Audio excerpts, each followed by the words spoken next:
Hello and welcome everybody to this latest Leadership at the Edge conversation, and one that I know is so topical. We're talking about leadership, AI. It's one of the things that crops up in I think pretty much every conversation that I'm having at the moment. We're joined with the amazing Jemi Crookes, who is doing so much work in this space. AI strategy, transformation, what it means for leaders, what it means for work. So we're going to explore so much of that today. Jemi, welcome to the conversation. Hello, thanks for having me. You're so welcome. I've got a stack of questions that people have been feeding me on the side. For those of you listening live, please drop into chat if there is something that you really want to walk away from this conversation with. And as we are exploring this field of what does leadership look like when the cognitive load, the administrative load of managing is taken care of by AI. If anything comes to mind, if you want to dive deeper, chat is the place to go. Jemi, let's start where I normally start, which is an ask of you, a personal share of you. If you reflect on your leadership journey, when have you felt up against the edge of it? Mhm. What did that look like and what did you do about it? Yeah, it's such a good question because I think that really was the beginning of my journey with AI myself.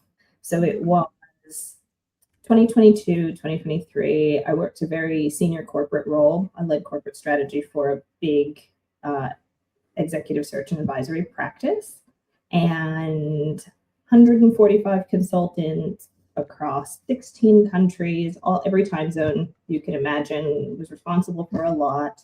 Had a 3 going on 4-year-old at that point, and a very busy partner. And no time in the day. I was working crazy hours. As soon as I left my desk at home, it was like straight to the kitchen, straight to an activity, straight to a birthday party. There's so much going on.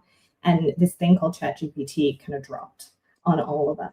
And I just thought, what do I have to lose? I had nothing to lose. I had everything to gain in finding a solution for outsourcing just some of that in between stuff. There's a lot of repetitive work that had to happen. There was a lot of translate from this format, turn it into that format. There was a lot of searching that I was doing from existing materials. And I just started giving it a go. And that giving it a go started saving me hours and hours a week, so much so that I didn't tell anybody that I was doing that. I was just saving hours and giving them back to myself and going, I hope this stuff is good that I'm creating. I hope this is legal what I'm doing. You know, that voice in your head, is this cheating because I'm not typing it all out myself? All those thoughts that we have, but it just started saving me hours and hours and hours of time, and that was 3 years ago, and really changed my perspective on the technology. But also, with all that extra time, I started thinking, how can I do something different with this? Once I got myself back and I was able to lead better, had an outstanding year at work that year. Actually, people were like, how do you have so many arms and legs? Like, how are you getting so much done? And it was this magic secret AI thing that I was doing. And it really brought me back to myself. And then I left and started my own consultancy after that around AI and how to do that for leaders. Yes. What I love and what you're sharing is what you did with the time that you got back. And if I think about what I'm hearing from a lot of leaders in organizations, is there's so much busy, so much to do, so much overwhelm that the intentionality to really use that time that you get back in a positive way isn't necessarily there, or it requires too much thinking from brains that are already done with thinking, like overburdened with thinking. How did you actually make that happen? And well, are you seeing the same thing? And how did you actually make that happen yourself? Yeah. So I think because I've had an operational background, Mm, so I thought about it more in terms of processes than individual tasks. Because there's actually a concept going around now called AI brain fry that's being studied. And all our neuroscience friends know way more about that than I would. But we're using AI, but then we're sitting and we're actually watching it do the things while it's doing the things rather than it working in the background. So we're still thinking about the process that's happening, which means we're still burning all of that brain Mm. power rather than outsourcing it. And so thinking about a process, you take the one thing that you do over and over and over again, week after week after week, or day after day after day, that is moving one piece of information from here to there. And you take that amount of time and create a process around it. You train the AI to do it once, you fix all the kinks and the things it doesn't do well, and then you can actually sit and let it do that repeatedly over and over again. And then you add another one. You find a new opportunity and then you add that in. So I know a lot of us like to think about using it on everything all day. It can write this and then it can do this and it can do that. I actually encourage people to slow down and think Yes. about your actual processes, what you are spending the most time on over an extended amount of time, that it's a long-term gain, and put something in place that you don't have to babysit. You don't have to continue to cognitively offload just watching it work or making sure that it worked properly. You build it that way and then you have that confidence and you can just check the output knowing that the process was correct. And yeah, I mean, for me, right, even in my business now and advising with clients, I set my research. It runs. I have a really tested process for conducting research now that I'm really confident is going to be correct and accurate and the right sources and the right attributions and everything.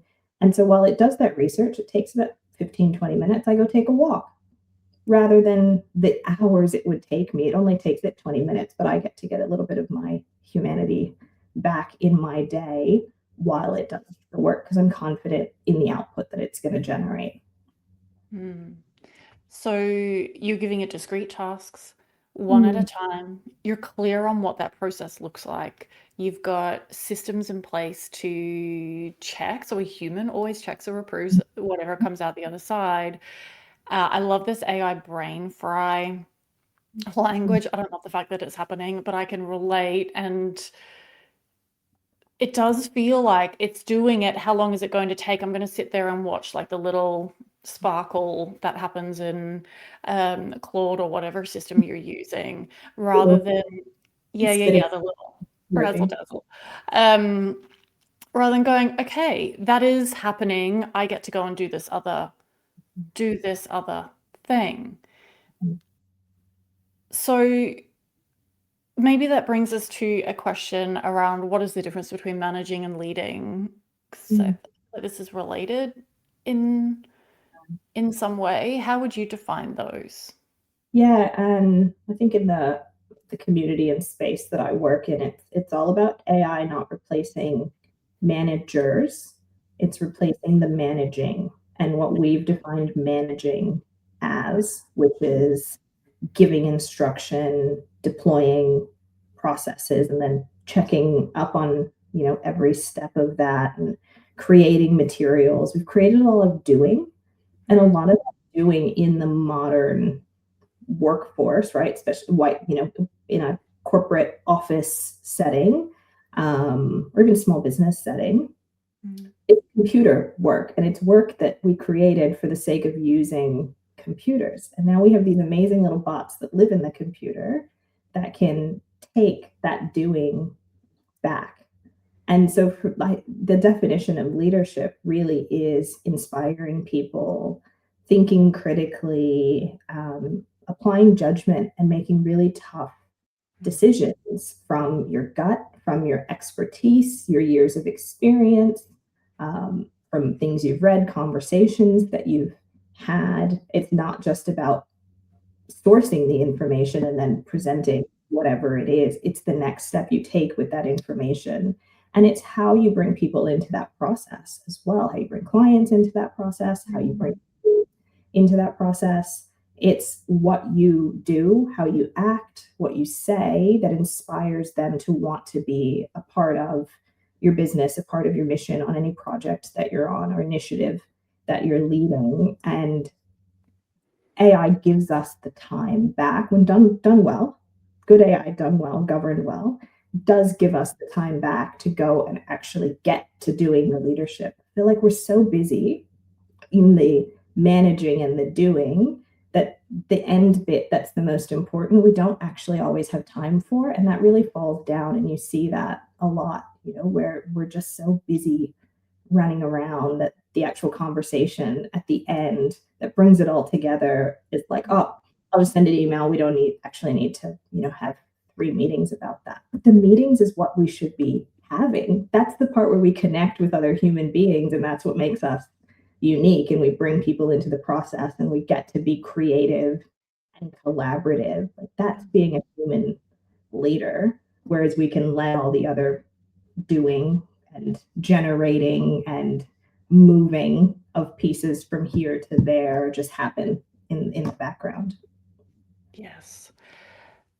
And I hear every day from leaders, I don't have the time to go and have that coaching conversation, or, we really need to come together as a team and tussle with this idea and figure out a new way. But we've got these reports that we need to create or generate. There are these things that need to be done for whatever reason. Maybe they don't need to be done. Might be a provocation to play with. Maybe they don't need to be done. But if they do, maybe there's a tool over here that can ease some of that. And rather than sitting there watching the AI execute, that gives us the time to then come and relate and connect. Mm-hmm. Not everybody finds that leading work easy, though. And I think particularly for technical leaders who perhaps have come to leadership because they are the best at something, or because they are really good at management, Mm-hmm. I can anticipate that perhaps this idea that AI can take care of the management, and now I actually need to go and have the leadership and the confronting conversation and explore the conflict or the values misalignment, is perhaps something I don't feel comfortable doing. Mm. Is that aligned with what you're seeing? Yeah, I think so. But I think a lot of technical leaders right now are grappling with this idea that now everybody, in some senses, it has to be somewhat technical and has to think technically. And so, what I try and empower CIOs, CTOs, and heads of tech departments and their teams is to actually think about the processes that have worked in tech for so long around driving, like agile change processes and new product releases and launches, and how those were planned and designed and thought about and executed. And it's an opportunity to actually teach the rest of the business how to follow similar processes where they haven't had to before. And so rather than thinking about it as having to lead, I think sometimes we think about leading as I just stand in front of this room and I have to play powerful and I have to be big and strong, and everyone has to listen to me. But it's more about teaching, supporting, giving people structure to work in. People work well within structure. So helping them understand what a new structure looks like, what their place in that new structure is. Tech leaders have been doing that for decades and decades and decades, right? That's how tech innovation cycles have happened. And it's just bringing that now to everybody else and getting them on board. And I hear it all the time, right? It is frustrating from the tech side of, well, why don't people just get it? We gave them the tool. Why can't they just use it? Why can't they just implement it and start using it in their workflow? And but people haven't been developed in the way that tech leaders and tech teams have, in the way that they've done work and thought about systems and used systems to design outcomes. And so I think being able to be part of the teaching and inspiring what's possible and being part of that process makes the leading a little less confronting. Mm, mm. And listening to you, the word that comes to mind for me is clarity. How much clarity can we create for people around the what, the why, the how, the any of that, and what the leading through that looks like? And perhaps leveraging AI looks clearer when you have been in the IT, ICT space. Mhm. And I see a lot of teams who have access to Copilot or whatever it is, but without really clear invitations or structures, processes to help them discern where to use it and where not, which either slows things down or where I'm seeing this divergence of people who are really early adopters and people who are just kind of waiting perhaps. A lot of waiting. A lot of waiting. Yeah, I see people waiting. A lot of people will tell me, well, I just want to wait until it's really good.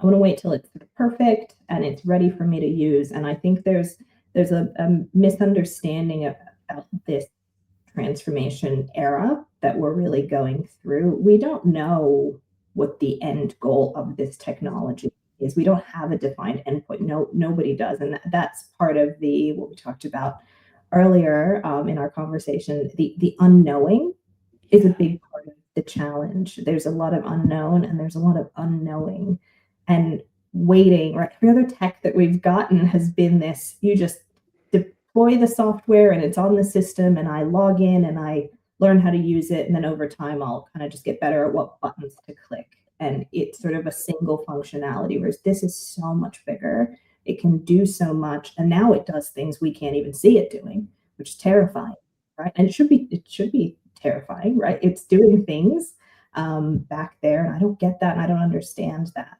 And Yeah. I think really helping, like you said, provide the systems and the structure for those people to become part of that process is just Mm.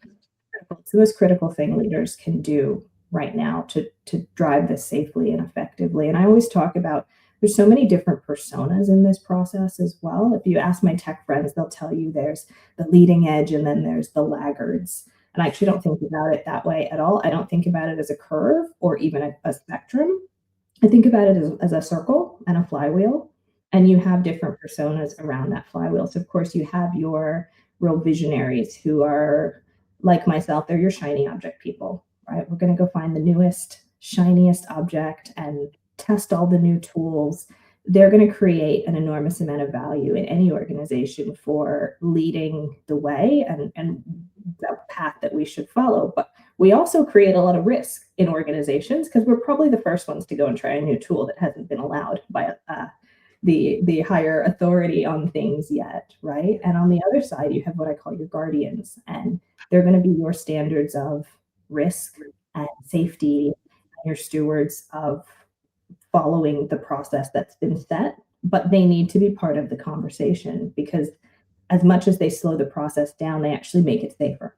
And that safety means that in the long run, the technology goes farther faster because it doesn't create a huge break, scandal, data leak where everything comes grinding to a halt. And so having these diverse personas, you have your people around that who are your stewards of culture and how people are feeling and how they're grasping. And you have your stewards of operation who love a process and who are going to be huge thinkers in the designing of the process and the steps. And altogether, those personas are essential. And it's really important for leaders to start to learn how to identify those personas in their teams so that they can help people become part of the process in a way that's comfortable for those people, not just in a way that's us telling them you have to adopt, you have to use the technology, and this is what you have to do with it. It's much more psychological Mm. because of what AI can do because of how it operates than installing Microsoft Word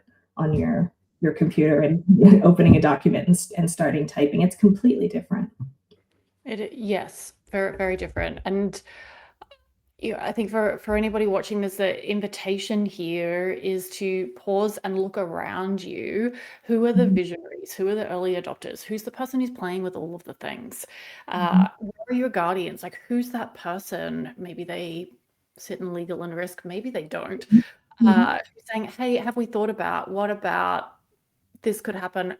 And where are you bringing those people in? And if you're at one end of that spectrum or one part of that flywheel, how can you seek out, which is not our natural tendency, how can you seek out the difference appreciating that what the two perspectives align on is absolute gold when you Yeah, can.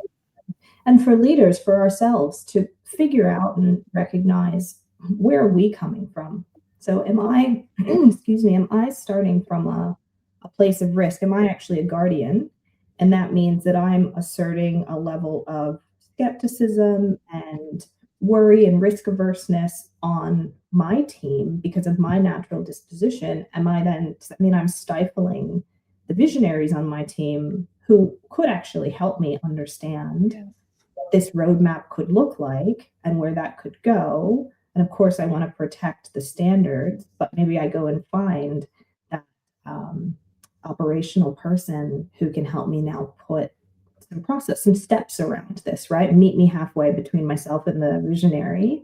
Let's put some steps around this. And then let's find our culture person and talk to them about how people are feeling about this and ideas they have to bring people into that process, because those are your people. They're great at engaging others and meeting people where they are. And so even as a leader, it's important for us to know, like, we might be one or two of these different types, but we're starting from a place as well that influences where our teams are coming from or how our teams are reacting as well. On the other side, if you're a complete visionary, you might have people on your team who are really risk averse, and just having them continue, just try it, just do it, just use it, just click on things. They're just clicking on it. They're not actually absorbing or learning anything. That's not going to create value. And at the end of the day, leadership, right, in business is about creating value, and just asking them to click buttons and then saying, well, our adoption rate, is 80%. Well, they just log in every day and they click 2 or 3 buttons and your daily usage stat looks like it's 80%. But what does that mean? It doesn't mean anything because there's no return on that. Mm. Really important to really create that culture for people to be part of the process genuinely, not just trying to appeal to the statistics of adoption. Mm. Yes, and I can imagine and I talk to people quite regularly who are using AI essentially as Google. It's a search engine, and sure, it can do that, not the highest value use by any stretch of the imagination, but your adoption might look really great if that's what people are doing. And to your point, is it really generating value? And is that the best use case that frees up the humans to do the human work of connecting and relating and influencing and innovating, all and reasoning critically and really forward pacing what we're doing and what we want this to look Yeah. like? Uh, the You mentioned that, there's a psychological element here, and yes, how we're thinking about AI and leading it, or leading in this changing landscape. There's very much a mental game here. There's also a nervous system game, though. Like when we think about the amount of change that is happening, the pace of change that's happening in the space of AI, it is not even like trying to drink from a fire hydrant. It's far and beyond that when we really get up close and start to see how quickly all of this is evolving, and that very much feels threatening and not safe purely at a physiological nervous system point of view. So I just wanted to name that for anyone who kind of sits there on a weekly basis and thinks, oh my gosh, I Mhm. can't keep up. Of course you can't. And maybe Mhm. that's not the point. Yeah. The point is not to keep up. I mean, I'm immersed in this world every single day with clients, with research. I feel like I am not even, like you said, not even drinking from a fire hose. Like I'm underneath a waterfall, right? With My this stuff. Niagara. I often feel like I'm behind myself. Mm, Remind myself that I'm not behind, I'm on the path. And so, what I talk about with a lot of leaders is they say, where do we start? Right? You start from where you need to start. mm, Where is your business, your team today? Let's figure that out. What do they have in place from a tech perspective? What needs to be structured to make the AI really good? Lots of people have AI that's connected to really bad data. And Therefore, what you get out is horrible. So maybe that's what we actually need to think about. How do we create the right conditions and culture and understanding in your team so that as this evolves, the team can grasp it, does feel safe, does feel comfortable, does feel empowered to be part of that process. That's all work that has to happen that has nothing to do with the actual clicking on the AI buttons Mm, or to do stuff. And it's almost more important at this point than the tech, which will keep evolving and will keep mm, changing, keep shaping. But we need to think about what we do. What do we do? What do we produce? What impact do we create? What could we do differently? Because we understand this technology. So it's not just about increasing the speed of bad processes or the speed of old processes or generating more of something that wasn't really good to begin with, but it's just how we've always done things. It's a real opportunity to think about how can this actually look completely different? And in that process, how can this be better for us as mm. people who do that work and what we want out of that? We want to spend more time connecting. We want outputs that we can then go and talk about and have a conversation about. And that's really, really important. Mm. So is this fit for purpose? But part of what I also hear you talking about is, yes, what is the strategy? What is the intent? And what is our essentially our operating system? What is the architecture that we're working or we're placing AI within? Because when we do that, it kind of doesn't matter what tools are evolving and whether everyone should be on Claude now because it's better than ChatGPT, or whether your organization only sits in Copilot or whatever tool you're using, and whoever leapfrogs whoever next, because we understand the overarching structure and intentionality that we're approaching this thing Mhm. with, rather than building expertise and skills in one very focused, finite area. Yeah, exactly. It's going to keep changing, and that's Mm, fine.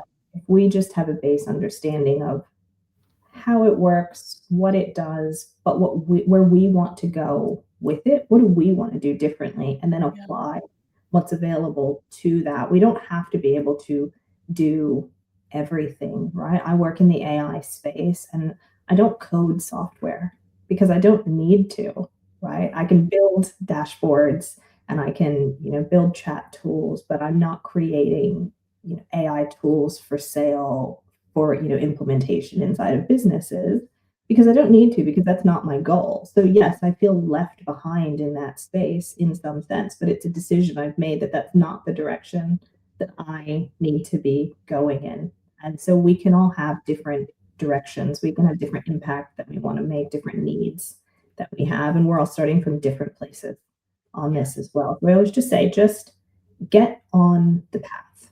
Find a way to get on the path and figure out what is it that I want to do differently and what's my end goal from doing that differently. And Mm, that's great. If you get on the path's sort of endless, but at least you're on it. You can start to walk it, and you can figure out what pace on that you want to go mm, on. It's very firmly a marathon, not a sprint. And I think that reminder just to stay in the conversation, to notice what's kind of going on, and lead ourselves enough to lean in, to still be present, to not look away, regardless of what's happening and regardless of how competent or regardless of how behind, or all of those things that we can quite legitimately feel.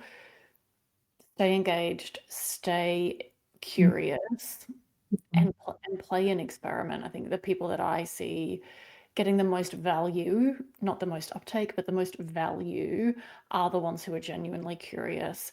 I also hear you really naming the importance of keeping the end goal in mind. What is my point here? What is the why? What is the purpose? What am I driving towards? And does this serve it?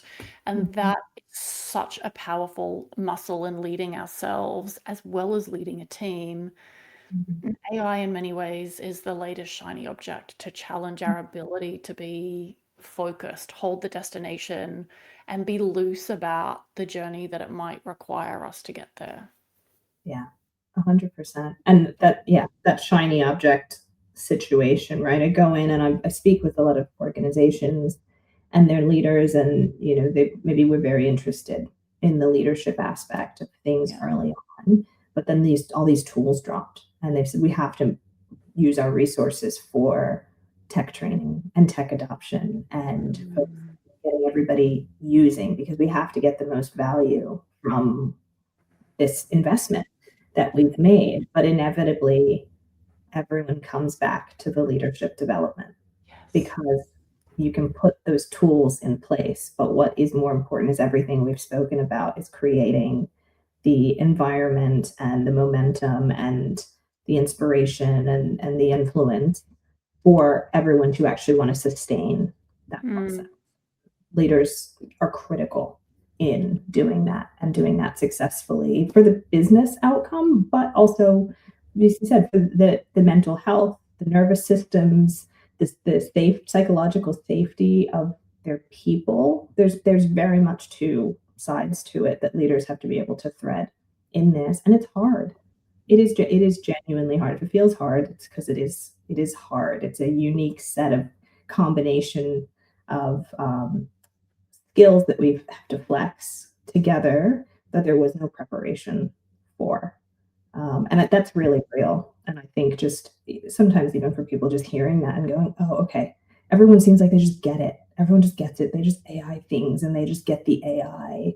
No, they don't. They don't. They might look like they do. They don't. Everyone feels behind. Everyone feels like this moment is uniquely challenging. Mm. That's even chief AI officers that I work with, right? Who that's Yep. their whole role. It's one of the hardest roles in the world right now to do well, because it requires that unique combination of people, systems, and tech. And so it's okay if it feels hard. Mm. Definitely okay. I remember getting my very first email address. I'm going to date myself here. I was at university, and the only people I knew who had an email address were in the computer lab at university with me, because we could get into the computer lab at one particular time, and only like they were the only people I knew who had an email address. And I failed in imagining a future where email would be a thing Mhm. that we that we live in and we expose ourselves to.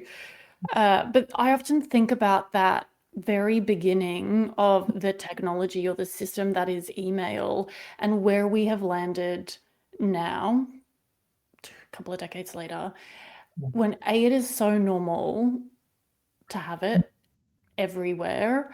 And I think we're not particularly intentional about how we always use it. And you've mentioned, are we just doing more of things? Are we busy? Are we, just creating more AI slop, if I'm using that term correctly, uh, rather than thinking, what are we trying to do here? What is the best tool to do it? Are we likely to end up in a position where, you know, being stuck in your inbox, you're never able to get to inbox zero, is a current tension that a lot of people live with. Is there an AI future where there's a version of that playing out that we can maybe think about how to avoid? Oh, 100%. I think, well, if we can avoid it, that's a big question.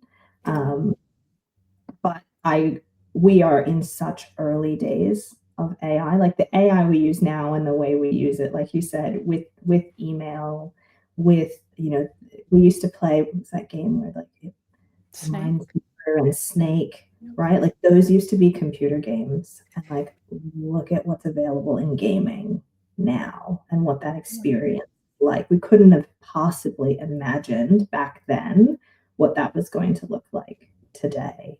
Yeah. And so that's why I always say, if we just get on the path and start to understand where we are now and be curious about it, there's very many people pushing to what that future might become. Our only responsibility is to, unless you're in the futurist space and it is your responsibility to understand the future, that's a very specific Mm. person in an organization, it's a very specific role. Someone is responsible for that. So the rest of us can be curious in where we are right now and hope that we have leaders who can help us understand what are the next maybe 2 and 3 steps that we're going to need to take and help us feel safe and secure on that path while the steps beyond that emerge. Lots of people ask me, we work on lots of 2030, 2035 plans. They go, what happens after 2035? I said, if anyone tells you that they know what it looks like past 2030, they're lying to you, because we don't know where that's going to go. We don't know what that's going to look like, how fast it's going to accelerate. So just focus on the next 1, 2, 3 steps on your own journey, on your own path to get there. Someone described AI that we use today as amazing as it feels. They're saying like it's like the MySpace of social Yeah, media. I don't know if MySpace was huge in Australia as it was in the right. US.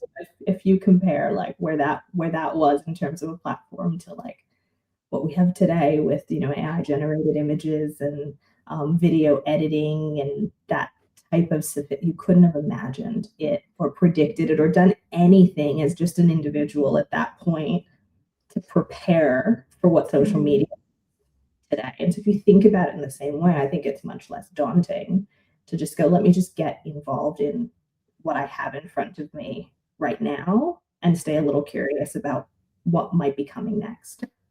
Yeah, stay curious, Mhm. which does require us to feel grounded and to feel regulated, and to have a little bit of space. So maybe by giving AI a specific task to do and not watching it do the work, we can use a little bit of that space to lean into some curiosity. Nina has dropped into chat and is talking about part of maturity being tracking adoption and the value that's being generated. And certainly listening to you, Jemi, the emphasis would be on what value are we creating that we would not have been able to create before, that the exchange would have Mhm. been wildly different. And Jocelyn has asked a question around AI dependency. And she's seeing a lot of that. So, how can leaders be more critical in their use of AI? I feel like we've talked around this a little bit, but do you have a specific answer to that one? Yeah, with the dependency, it just comes down to we can't just outsource our critical skills to these Mm. tools. So there's this, we're building a dependency the same way, right? We don't run to the library anymore to look up a single fact in an encyclopedia that's only in the public library, right? In the middle You of this. remember having a friend at school whose family had a full set of encyclopedias? Or am I showing my age again? Like that used to be like the kid in the neighborhood with a full set of encyclopedias. Amazing. It was, right? Or you had to go to the public library and you had to go find that one page in that one book and photocopy it and then take it home and highlight it and then have that, and you had your stacks, and so in some ways, right, I still love to go to the library, but we have the internet and we just look things up. And that is a form of dependence. We are very, I mean, when the Wi-Fi goes down, like I can't be the only one who is like, I wasn't ready for this today. Like I have all these things that I'm going to do and now I can't do. Calls are canceled, plans get canceled, right? Things just don't happen. And that's a reality, I think, of a dependence on AI that we are going to see as it gets really embedded in just the way that we do things, right? It goes Mm. down, cause a bit of chaos for a short amount of time. But the concerning dependence becomes on when we start to actually outsource our human capabilities to the technology. So that critical thinking, right? When you set up a process, you can't just ask an AI tool, what process should I apply AI to? You need to decide and make that choice. What Mm. am I apply this to? What part of that process is the right piece to give to the AI?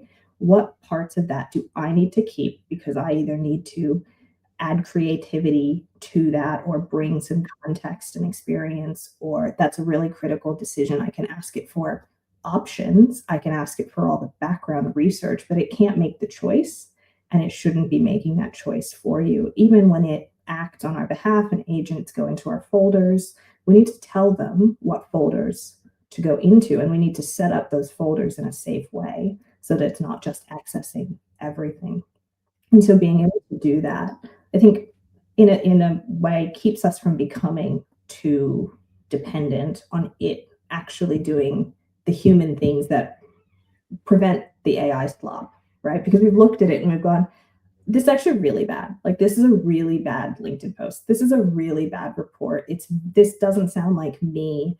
This doesn't sound like a person. It sounds like AI. And take a step back and go, maybe that's not the right use of this technology, or let me try and do it a different way. Mm. And that's really important.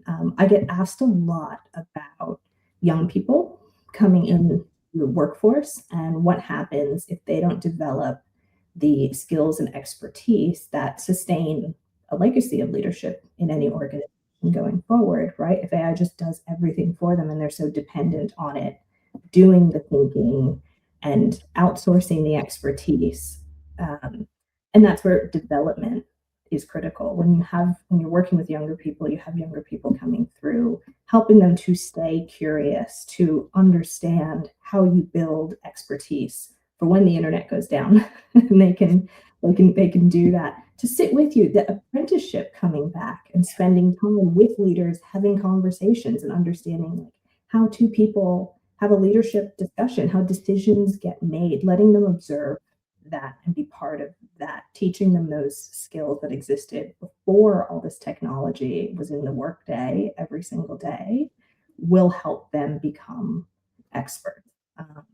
There's a huge uptick now in skills around philosophy, literature, understanding history and precedents for things, creative writing, poetry, journalism, and investigative creativity.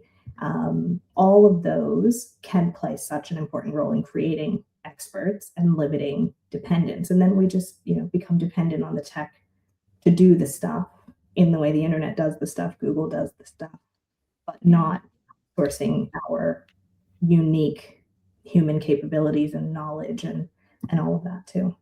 Mm.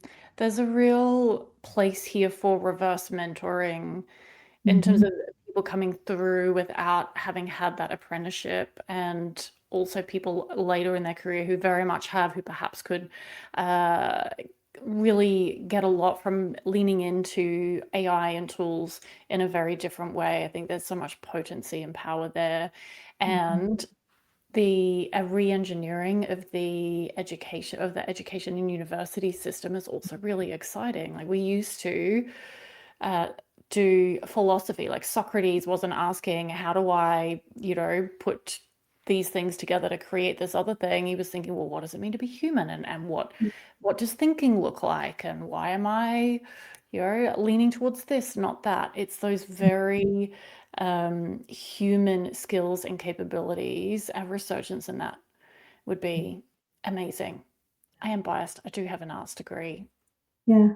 among So other do things. I. For a long time, I was told, like, that's useless, go into tech. And here we are, right? So, and that's not to say I think that going into tech isn't valuable, right? If that's your interest, there's an enormous amount of value in doing that as well. But it's the same skills. It does require critical thinking about these Mm, technologies, how they work and how they impact people, and how we decide what's more important for something else. And so it's the same skills that can be applied in any discipline, because at the end of the day, leadership is all about making those really hard decisions, and how we do that and build the muscle to do that over years and years and years of practice and exposure and experience. And that's really just key in making all of this work in the long run. yeah. An intentional practice. I think there's something to be said for sitting in the discomfort and dealing with the friction and being able to find a way to enjoy the process that Mhm. gets you to the outcome. If we if I look at a lot of people who are creating a report or a roadmap or whatever it is, and we can get to that output so much faster now if we leverage AI. However, is it the right roadmap? Is it the right report? Mhm. And the only way we can know is by sitting in the process of doing the thinking and the debating and the exploring and the uncertainty. So I like this idea that we can potentially have a tool that allows us to let go of a lot of the stuff that was what pulling us down in organizations and working at lower levels, and doesn't need so much of our human mental capacity, that gives us more space to sit in the mildly uncomfortable things that make the outcomes and the outputs that we land on so much more powerful and fit for purpose. Mhm. But if we also get used to things happening really quickly and we remove all friction by using AI, we're not going to do that Mhm. work. We're not going to use the time that we have, back to where you open the conversation with us. We're not going to use that time to do those mildly uncomfortable things, Mhm. which I think would Exactly. be a problem. It's a Exactly. challenge for future us to deal with. It is. It is.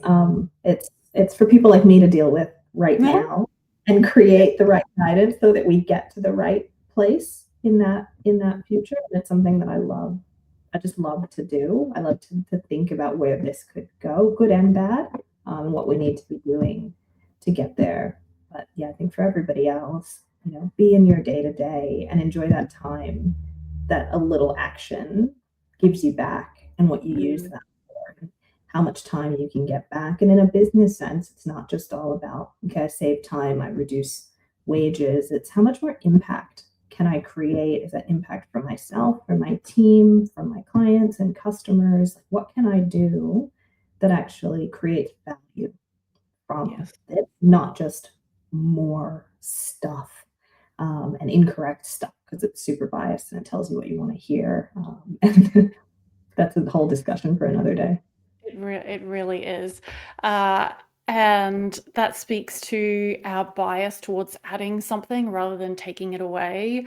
And I'm loving all of the conversations I'm having at the moment about how do we remove things to be able to create more value.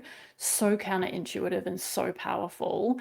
I'm really curious for the people listening or watching this on the replay, because I know for many of us, AI is something that is quite conceptual, or we don't know where to start. And the conversations where I've seen leaders get much more excited and confident about using AI is where we've spoken about a very specific thing that they can go to it and do. So if you Mhm. are watching the replay, if you're here with us live, I would love you to drop into chat. What is one thing that you have used AI for, one very actionable, discrete thing that's added value? And then what did you use that time that you got back to do? Would Mhm. love to get both of those sides of the equation. Jimmy, from your point of view, for anyone listening here today, what's one thing that they can go and do or think about that would really keep them on that path in the AI space? Yeah, I really recommend, I think all of the human elements of this are exciting, but we actually have to be able to use the technology a little Mm, bit before we can unlock the human element and the value.